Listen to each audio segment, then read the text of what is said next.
ये जो है 29 मार्च को सरकार सर इसमें कैमरा में दिखाइए। ये सरकार ने ये 29 मार्च को ये अच्छा, कहा था कि सारा की 4 सरकारी समितियों से 10 करोड़ रुपया निवेशकों का 9 महीने में लौटा दिया जाए। ये माननीय अमित शाह जी के सामने जिन लोगों के खिलाफ हमने पूरे देश में लगभग 4000 FIR दर्ज कराई है, उनके डायरेक्टर माननीय अमित शाह जी के सामने बैठे हुए उनके बेज लगे हुए हैं।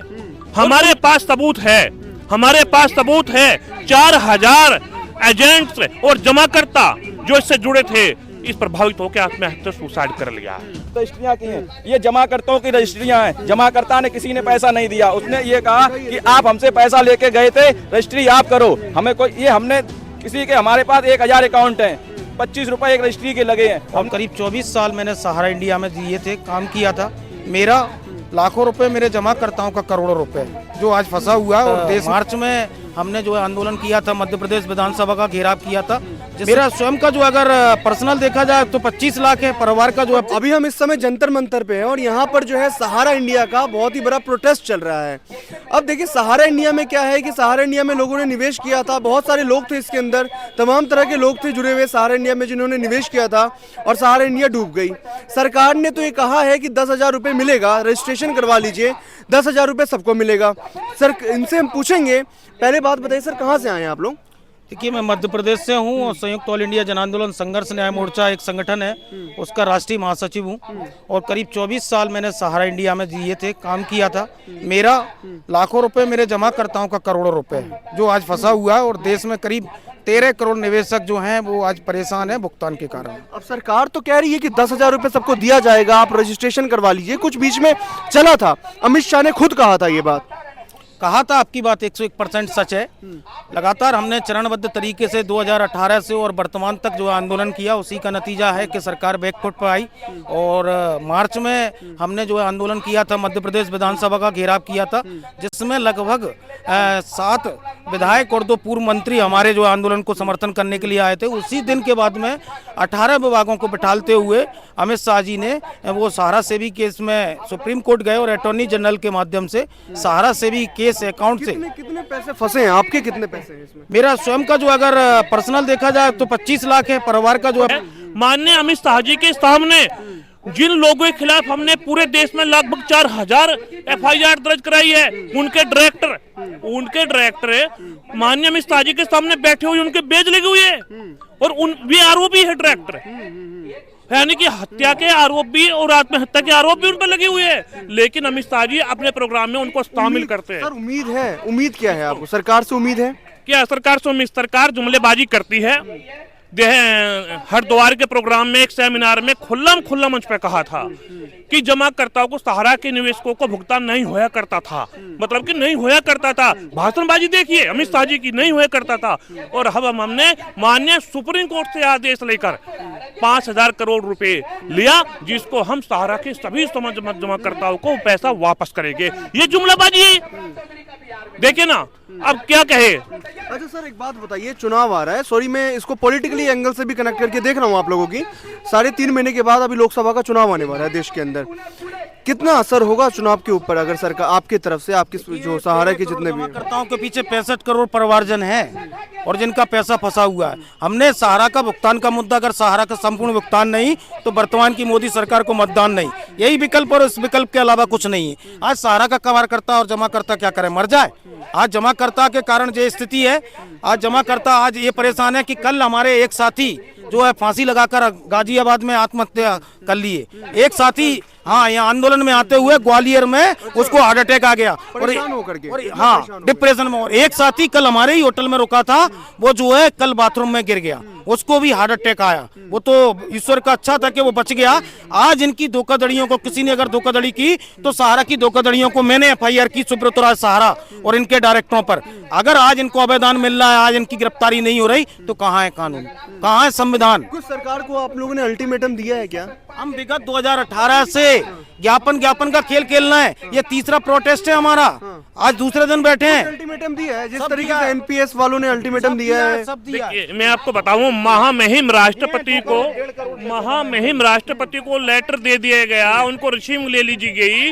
और जब हमने आरटीआई लगा के पता किया राष्ट्रपति भवन में, तो कहा कि हमने संबंधित विभाग को यानी कि सेंट्रल कोऑपरेटिव सोसाइटी को भेज दिया। सेंट्रल कोऑपरेटिव सोसाइटी में और पीएम कार्यालय में हमने जब आरटीआई लगाई तो वहां से पता करा कि ये इस पर प्रोसेस जारी है। देखिए सुनिए, कुछ नहीं है, सरकार और सुब्रत राय मिली हुई है। सरकार ने सुब्रत राय से बहुत मोटा धन और पर्याप्त संसाधन प्राप्त करे हैं, उसी के एवज में सहारा पर काम नहीं करना चाहती है, सहारा पर कार्रवाई नहीं करना चाहते। एक ही विकल्प है, आपका भी कुछ विकल्प हमारे सामने दो विकल्प है सीधे सीधे। एक तो 2024 में अगर हमें सहारा से संपूर्ण भुगतान नहीं तो चाहे केंद्र सरकार दे चाहे फिर वो सहारा दे, वो केंद्र सरकार और सहारा आपस में डिसाइड कर ले। अगर सहारा से संपूर्ण भुगतान नहीं तो केंद्र की बीजेपी सरकार को मतदान नहीं, ये बिल्कुल क्लियरिटी है। ठीक है, ये सोचते हैं कि 3-4 राज्य हम मतलब कि जीत गए जैसे जैसे करके, देखिए हम नहीं पता, लेकिन 2024 का हमारा टारगेट इन राज्यों का टारगेट नहीं था, 2024 का हमारा टारगेट है। या तो वो सहारा को चुने, चाहे वो अपने जमाकर्ताओं को, अपने देश के नागरिक को चुने। तो ये बहुत बड़ी बात है कि जमाकर्ता हमेशा आरोप लगा रहे हैं कि 2024 में मतदान नहीं देंगे हम। 13 करोड़ लोग हैं, कहीं ना कहीं सरकार के ऊपर फर्क पड़ेगा। 13 करोड़ नहीं, 65 करोड़ है। 65 करोड़ भाई सुनो, 13 करोड़ तो वे जमाकर्ता है जो जमाकर्ता खुद वे इंडिविजुअल है, लेकिन उसका परिवार जुड़ा हुआ है, उसका परिवार जुड़ा है। और सुनिए एक चीज और मैं आपको बता दूं, हमारे 25 लाख फंस गए आपके। कब किए थे, कब जमा किया था आपने? मैं कह रहा हूं कि मेरी जो ज्वाइनिंग है 13 नवंबर 1995 का, मैं काम करने वाला कार्यकर्ता हूं और बहुत छोटी उम्र में मैंने काम किया और करोड़ों करोड़ रुपए का एक माह में बिजनेस करते थे हम लोग, है ना। और मेरे जमाकर्ताओं का देखा जाए तो करीब लगभग 2 करोड़ के ऊपर जो भुगतान पेंडिंग है। तो आज सहारा नहीं दे रही। मतलब उस समय कि आपके 25 लाख फंसे हुए हैं। बिल्कुल, उस समय से एक स्कीम से दूसरी स्कीम में कन्वर्ट कर देते थे, एक सर्टिफिकेट से दूसरे सर्टिफिकेट में कन्वर्ट। 25 लाख रुपए बहुत होता है। और 1995 से सोचिए कि 25 लाख रुपए देश में तमाम ऐसे घोटाले हैं। शारदा चिट फंड की ले लीजिए, बात कर दीजिए, व्यापम घोटाले की बात कीजिए, बहुत सारे ऐसे घोटाले हो रखे हैं। सहारा घोटाला देखिए, इनके 25 लाख रुपए फंसे हुए हैं। सर अभी तो 25 लाख का बहुत ज्यादा हो गया होगा अमाउंट। देखिए आज जो है लड़ाई सहारा के आम जमाकर्ताओं की 2-2 करोड़ है। 2-2 करोड़ बिल्कुल, एक 2-2 करोड़। एक मैं आपको यही बता दूंगा कि 2 करोड़ रुपए एक ही व्यक्ति का है। और सहारा ऐसा लूटा और ऐसा इमोशनल ब्लैकमेल किया। आज मैंने मेरे बच्चों के नाम से इस हिसाब से मैंने पैसा जमा किया कि मेरा लड़का MBA का पढ़ाई करने जाएगा, वो पैसा मिलेगा, लेकिन मैं मेरे बच्चे को इंदौर नहीं भेज पाया। तो बहुत बड़ी बात कह रहे हो कि 2-2 करोड़ रुपए फंसे हुए हैं इसके अंदर। बिल्कुल सबूत के साथ मैं पेश कर सकता हूँ, सबूत के साथ मैं पेश कर सकता हूँ। लेकिन मिलेगा, उम्मीद है मिलने की। 10,000 रुपए देकर के सरकार तो बंद कर रही है। देखिए सरकार की मंशा पर जो है प्रश्न चिन्ह उठता है। 10,000 रुपए का जो आपने जिक्र किया, इसमें मैं बता दूं आपको कि सहारा रिफंड पोर्टल, एक पोर्टल का गठन किया गया और 5,000 करोड़ रुपए रखा गया। और सहारा रिफंड पोर्टल के नाम से इन्होंने कहा कि हम आपको पैसा देंगे और सूद सहित देंगे, और हथियार की धरती से अमित शाह जी बोले थे। लेकिन 4 दिन पहले राज्यसभा में मामला उठा और राज्यसभा में, और उसके 2 दिन पहले 4 सांसदों ने 11 तारीख और 12 तारीख में उठाया। उसके बाद राज्यसभा में उठा और उन्होंने कहा कि सहारा के निवेशक भुगतान मांग रहे हैं, उसके लिए सरकार क्या कर रही है। तो BL वर्मा जी कहते हैं कि 45 दिन में हमारी सरकार भुगतान दे रही है। अच्छा, लोकसभा का चुनाव आ रहा है, अब 3 महीने रह गए हैं, 3.5 महीने रह गए चुनाव का। रिफंड पोर्टल का सुन लीजिए। तो उन्होंने कहा कि 45 दिन में हम जो भुगतान दे रहे हैं, लेकिन सरकार की और कथनी करनी में अंतर यह है कि 3 करोड़ 35 लाख जनता, केवल सहारा की 4 सोसाइटियों के जमाकर्ता हैं, 9.80 करोड़। तो जिसमें 3 करोड़ 35 लाख लोगों ने क्लेम किया, उसमें से 2,36,000 लोगों को 10,000 का नीचे का अमाउंट दे पाइए। और जितने भी अमाउंट हैं वो लगभग 215 करोड़ के हैं, और पूरा अमाउंट जो बनता है वो करीब 1.5 से 2 लाख करोड़ का भुगतान है। और ये कह रहे हैं कि हम पुनः सुप्रीम कोर्ट जाएंगे, 25,163 करोड़ रुपए जो है वो सहारा के निवेशकों को भुगतान देंगे। तो आप मुझे बता दीजिए कि जिस सोसाइटियों में 86,673 करोड़ रुपए मूलधन हो, उसका ब्याज सहित राशि करीब 8 साल और 10 साल में वो 2 लाख करोड़ बनती है। तो 25,000 करोड़ से ये कैसे देंगे। और जितने भी जमाकर्ता जिन्होंने लॉगिन किया है सहारा रिफंड पोर्टल पर, उनको कमियां दिखा दी गई हैं, जबकि जमाकर्ता ने आधार कार्ड भी, ऐसी कमी है, ये कमी है, पेपर वर्क में कमी। हाँ, पेपर वर्क में कि आपका आधार में जो है डाटाबेस में नहीं है, आप सोसाइटी के ही मेंबर नहीं है, जिस सोसाइटी के जमा करता आपको सर्टिफिकेट स्कैन करके दे रहा है, आप जो है आप एक से अधिक सदस्यता है। अगर कोई बैंक आपका एक से अधिक अकाउंट खोले तो बैंक दोषी है कि आप दोषी हैं? आधार दिया ना आपने, पैन कार्ड दिया ना आपने, तो दोषी कौन है? आपने खुद अप्लाई किया था? हाँ किया ना। क्या हुआ फिर? कुछ नहीं आया, कुछ भी नहीं आया। डेफिशिएंसी आई, ये सब बताओ। गलती निकल गई। 99.9% अकाउंट में डिफेंसेंसी का मैसेज आ गया। और सबसे बड़ा दुर्भाग्यपूर्ण ये है कि सेंटर कोऑपरेटिव सोसाइटी लेटर लिख दे रहा है और जमाकर्ताओं को कहे जा रहा है कि आप सोसाइटी के मेंबर हो ही नहीं है। जब हम सोसाइटी के मेंबर ही नहीं है तो सहारा क्या कर रही है? सहारा को क्यों नहीं सहारा पे कार्रवाई की गई? हमें बताने की जरूरत क्या है? बात समझिए, हमारे हाथ में बॉन्ड है, मेंबरशिप नंबर पड़ा हुआ है, 1 लाख का बॉन्ड है, और इस बॉन्ड को झूठा करार दे रही है सीआरसी। तो हमसे क्यों लेटर दिया जा रहा है भाई? हमें क्यों बताया जा रहा है कि डिफेंसेंसी का मैसेज है? हम कैसे उसको ठीक करेंगे? ये ठीक करने की जो प्रक्रिया है वो सहारा की है। और बल्कि हम तो ये कहते हैं कि सहारा ठीक ना करे, हम तो चाहते हैं कि सरकार इसी का आधार बेस बनाते हुए कि आपके मेंबर से आपके बॉन्ड सर्टिफिकेट पासबुक हाथ में ले हुए हैं और हमारे डाटा से मिलान नहीं हो रहा है, तो वो तो कार्रवाई सहारा पे करनी चाहिए। ये डाटा क्यों नहीं मिल रहा? डाटा क्यों नहीं मिल रहा? और इतना सुनिए, इतना सॉफ्ट मामला क्यों है? क्यों सहारा के प्रति सरकार इतना नरम रुख अपनाए हुए है? क्यों कहा जा रहा है कि आइए सहारा जी आप मेरे पास बैठ जाइए? 18 तारीख को 18 जुलाई को जब पोर्टल लॉन्च होता है, हमारे पास सबूत है 4000 एजेंट्स और जमाकर्ता जो इससे जुड़े थे इस प्रभावित होकर आत्महत्या सुसाइड कर लिया।